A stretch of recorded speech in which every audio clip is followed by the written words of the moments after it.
name is Bryan Barksdale, and I am a Margaret Davidson Fellow working with the Chesapeake National Estuarine Research Reserve here in Virginia.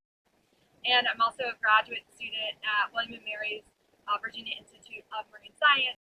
My research fellowship is focused on a model that studies marsh responses to sea level rise, and I'm adapting that model to look at the effectiveness of different marsh restoration strategies over time.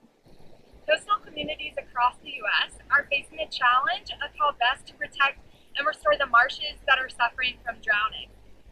This is true also in the Chesapeake Bay.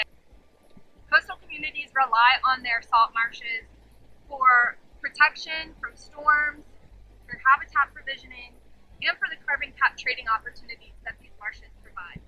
I hope managers of marshes will be able to use my research to make decisions about how best to restore marshes to survive into the next century.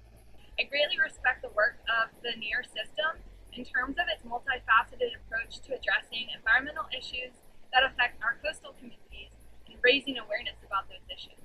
I'm so grateful to NOAA and to the National Estuarine Research Reserve System and to the state of Virginia members of Congress for creating this opportunity.